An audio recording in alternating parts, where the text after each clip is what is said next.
First of all, I want to say that it's really not easy to be voice of the people who are subject to these kind of crimes, but I promise myself and the people that I interview from Turkish prisons, the ex-detainees, that I will become a voice of the crimes that they faced in Turkey. Crimes against humanity can occur in various types, from dehumanization to enslavement, unjust imprisonment to genocide and massacres, or experimentations on humans to the use of child soldiers.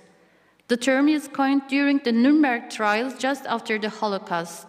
Time could not erase the great sorrow of World War II, rather grows in each event of crimes against humanity that happened once in Rwanda, once in Bosnia-Herzegovina, once in Myanmar, once for Uyghurs, once for Philippines, once for colored people in the USA or Indians in Canada. Background of the crimes in Turkey. Turkey had been always a country where democracy never really wholly attained, but sometimes becomes better and sometimes worse. After 15th of July 2016, a chaotic political situation occurred and things became worse.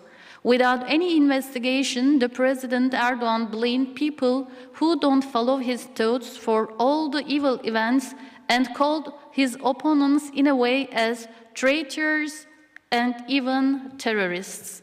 There was a state of emergency in the country and the government began to use emergency decrees, which is now accused by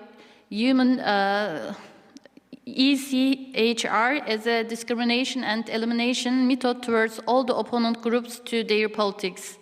After the state of emergency was declared, more than 500,000 people were investigated. More than 100 people, including women with many children, were arrested along with doctors, journalists, judge prosecutors, and many other professions because of the acts, none of which are indeed neither illegal or immoral.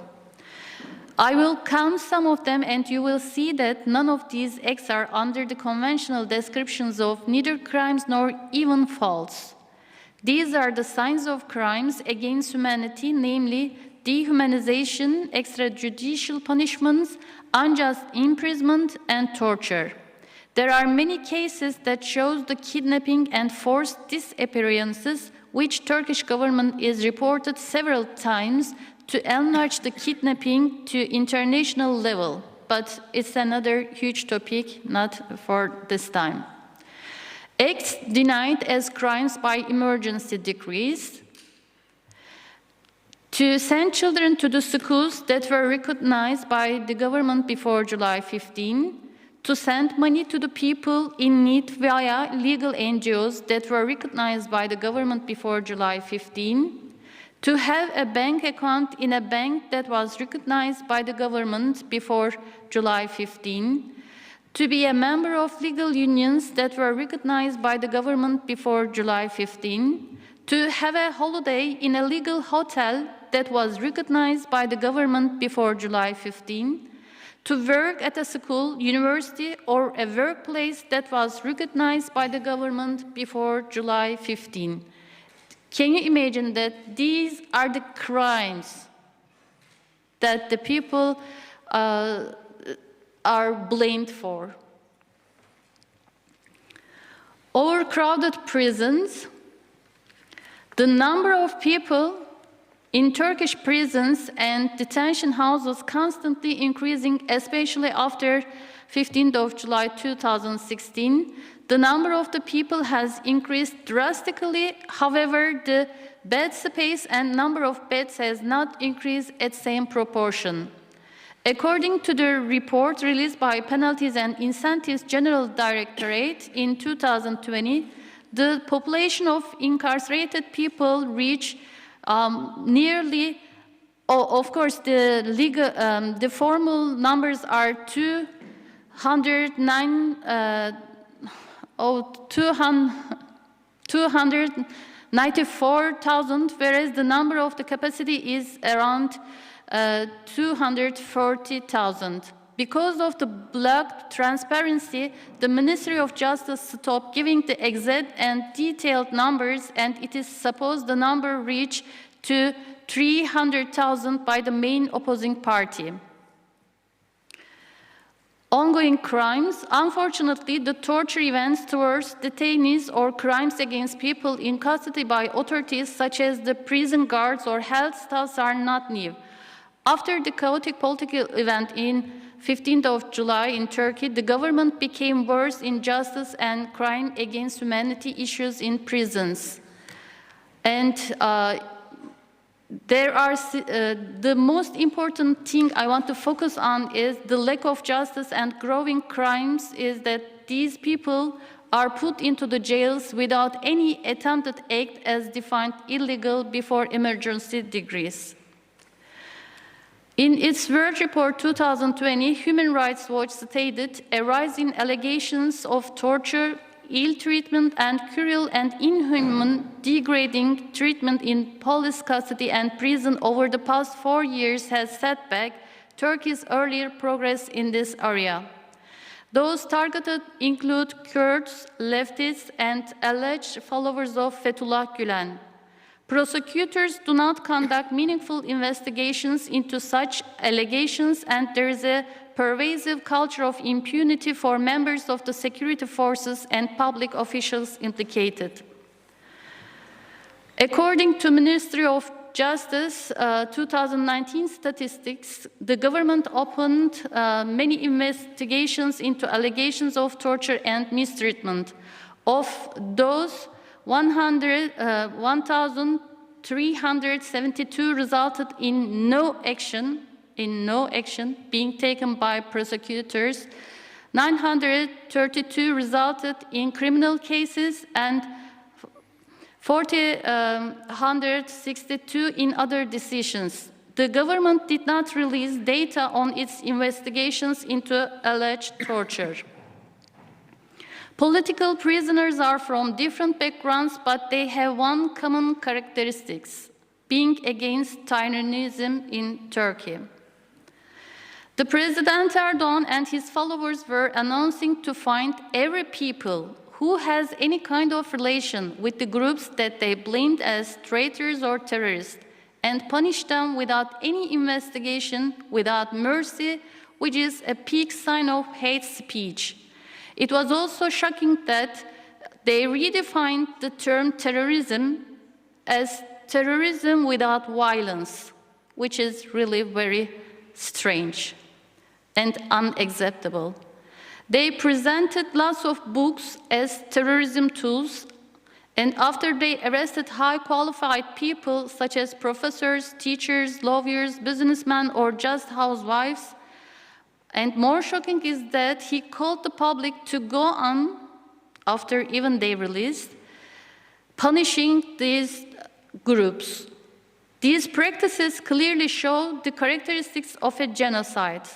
Starting from late 2010s, Turkish people are living in the darkness of Middle Ages. Here is a picture from a newspaper. You see the books, and they show these books as the terrorism tools. In time, the Turkish government started to eliminate all its opponents using all the advantages of emergency state. People who have never done any kind of violence towards anyone, old people who are severely ill or disabled, housewives who did cakes in order to help poor people, blamed being as terrorists by Turkish government. They torture lots of people, even women who are usually well-educated employees, teachers, or housewives. I will give some of examples. I changed the names, they are not the real names. Tuba, mother of 3, has lost sanity due to weeks of torture. The ill treatment, violence, and the torture massively impacted her mental health and led to insanity. As soon as Aslı was brought into the room, female police officer took off all her clothes and bare her until she was unconscious. She was hearing her husband's screams from the next room, as she was also screaming from pain. The officers were insulting them loudly at the same time. The torture didn't stop there. The male police officers were pounding on the door, demanding to rape her. Ruby, she is one of my friend's sister. Of course, her name is not Ruby. She had taken into custody in a sports salon just after 15th of July instead of her husband. Not she has anything or,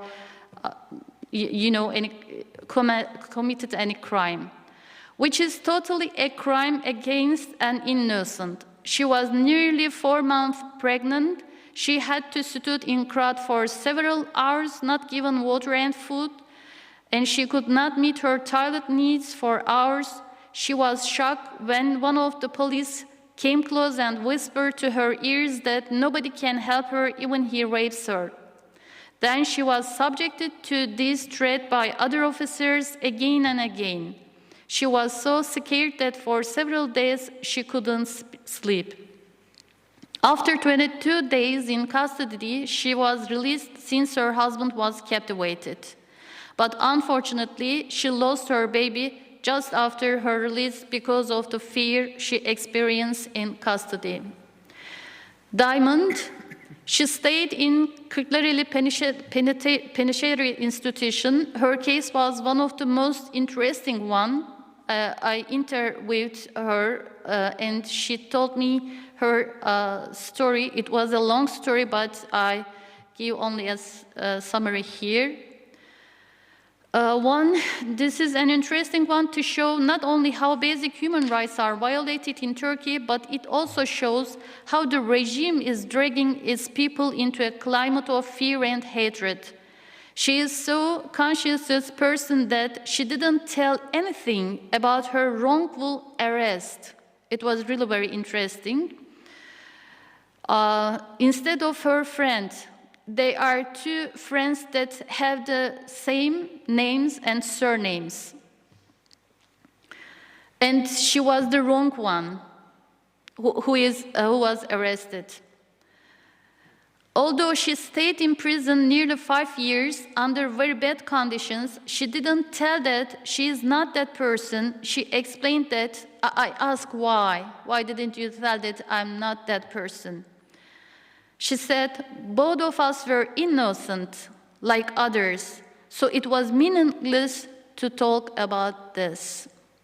She said, people swear experiences pass in time, but what they witness causes much more painful traces. Her grief for the people whose rights are taken over and treated violently she witnessed during her captivation was really so deep. She was taken to health check with police, and what is more disturbing is the doctor also humiliated her like other officers and not check her properly. During her interrogation, she was forced many times to slander her friends and colleagues she worked together. Kırklareli Penitentiary Institution is one of the worst places where nude search more cruelly happens. It was disturbing to hear that the police took them in pairs, not really one by one. They were searched nude in pairs by standing up and sitting down, standing up and sitting down for several times. She had to stay with 14 to 23 inmates where there are only 10 beds in the room. There was no moving space, she told. Their right to read books, newspaper, have activities, all were violated. She was so deprived and wanted to see psychologists and sent lots of petitions, but got no reply. After 6 months, she met with the psychologist who was not willing to listen to her.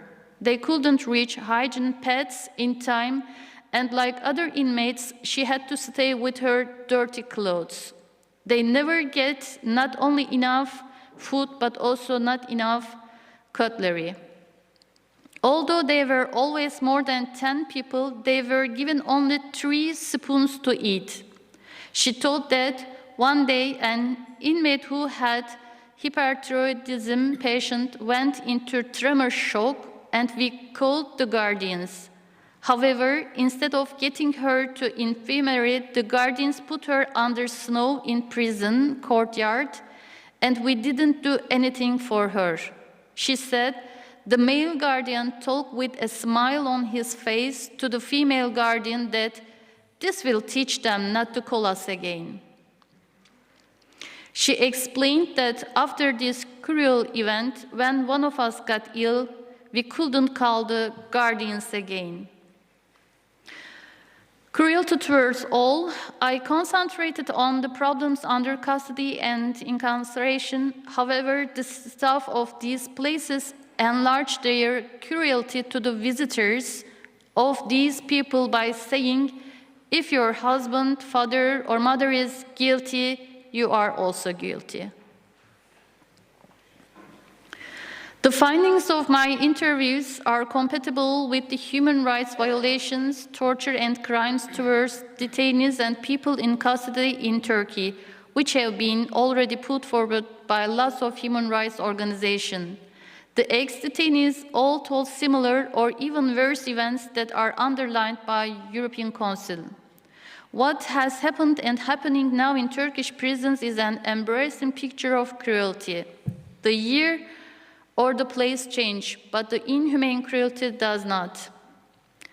This is the ratio of women imprisonment in Turkey since 2005. Moms and babies jailed by Erdogan regime. Women put into prison with their children. The prison conditions for women and children are exceedingly alarming. The most important thing that I want to focus on here is that the children are not allotted on any daily food. They can only share their mother's food, and they do not receive any education. Here is a picture from a prison. They are not in a park or a birthday party. The Human Rights Report of Turkey in 2018 conveyed in August there were 1,154 sick prisoners in the country's prison. More than 400 of them were in serious condition. It is also informed that on April 28, prisoner Halime Gülsü died in Mersin province prison because she was unable to receive treatment for lupus. It is reported by the Human Rights Association that at least 69 individuals lost their lives in prison due to sickness, suicide, violence. Here is Nesrin Genç Osman and Halime Gülsü. They were put into jail just because they helped people, and they died in Turkish prisons because of denial of treatment. And another miserable case of Ebru Timtik and Aytaç Ünsal. They had been arrested, and they are indeed lawyers. So they went on to strike, hunger strike, to show that they don't have any fair trial, and both of them died, unfortunately. Women detained after giving birth, Yasemin Yılmaz, since their names are reported on newspaper, I also include their names. She was a teacher and detained from Istanbul Esenyurt Hospital. She was taken into custody following her delivery. Nurcan Çelik Alagöz, who gave birth at Şanlıurfa Özel Metro Life Hospital, was detained just hours after the birth. And these names are all experienced similar cases. Hava Hamamcıoğlu, Sevim Çilek, and Nazlı Mert, Fatma Öztürk, Feyza Yaylacı, Hatice Avan, they are put into the prison where they're just newborn babies. Ayşe Özdan is a cancer patient at fourth stage, and she is put into prison against legal regulations. She started a campaign via Twitter as "I want to live," but nothing stopped the torture. Equal and adequate health care is basic human rights depending on the right to life, and the health status of prisoners is a measure to assess the degree to which the rights of persons in detention are fulfilled or denied in a much broader sense.